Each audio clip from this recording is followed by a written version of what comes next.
We are going to make grain spawn. We bought this grain from the market and this is how it looks like. So it is sorghum. So this is our sorghum.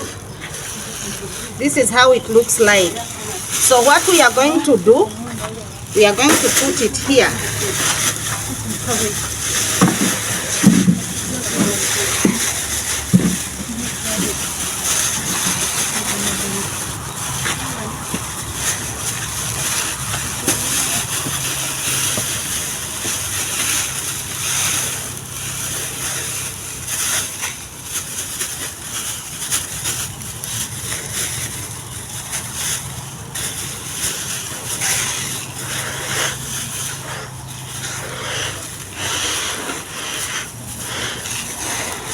Now, this is the sorghum.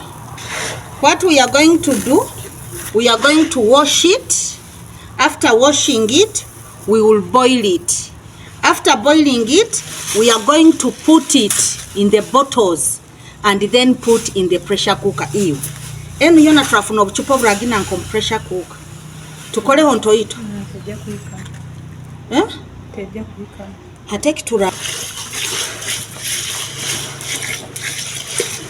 Kanga ati.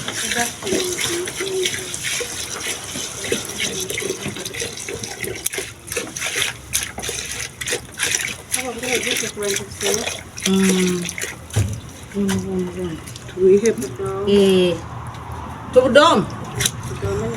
Yongera mama hizi.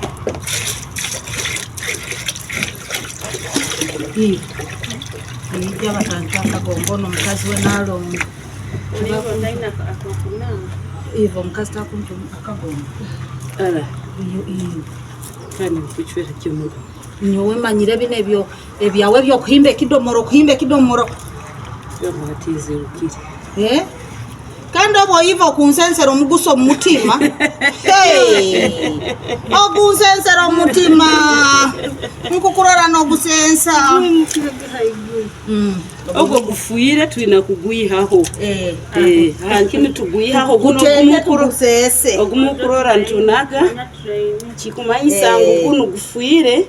Obutukuba tuguteyire mu mbibo yaitu tugusobora kukora ekitukwenda. Manana. Twina kuyihaho gunu. Tukasigaza ebirungi.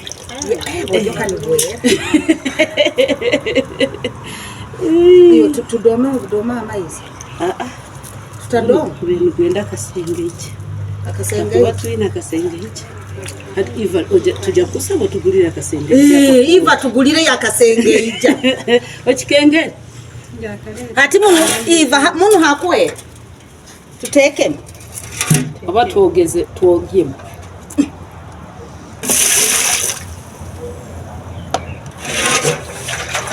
Yogiyemo train yatabukid. Train it turned into a train. Yabajja tubagenda tuija. Ningamba bakuvuga kubi bajja kubatera. Bangamba bitter turned into beaten. Hati tuteke mu. Let's put here. Wakwata right.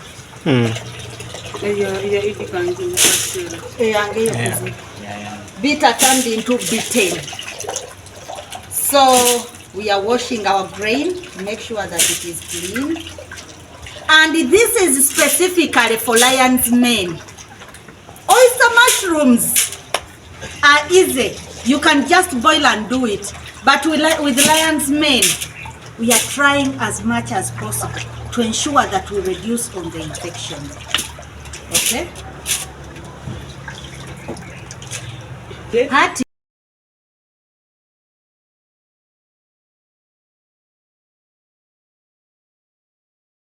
Wire bunu.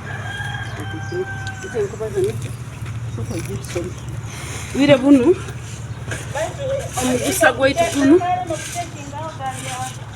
Oguteyira kiyo mukubye bindi bikoyire. Niyo tukora mwembi. Ati tukuteyira hakyoto nuko tugenda kukora mwembibo. Tuguchumbaho katito.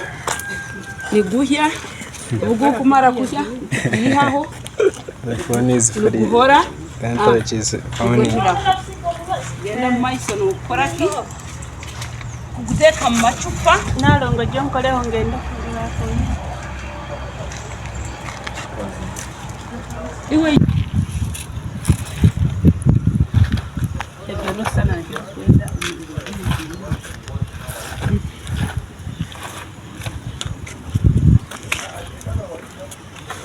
sunga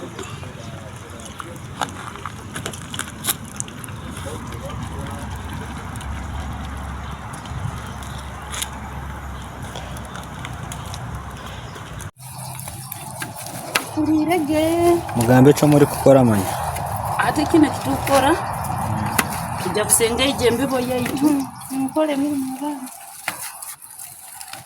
tugenda kusenga ijjamu amaizi nibwo tusigaze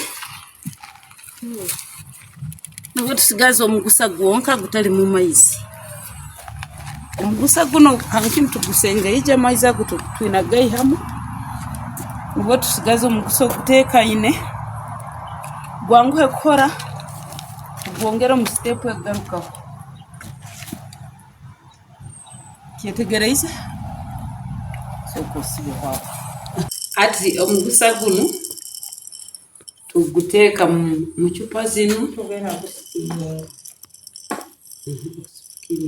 tugenda kusteaminga kuita obukala tugenda kugarukamu tugucumbe tuyite obuuka obukozereki obukutaahamu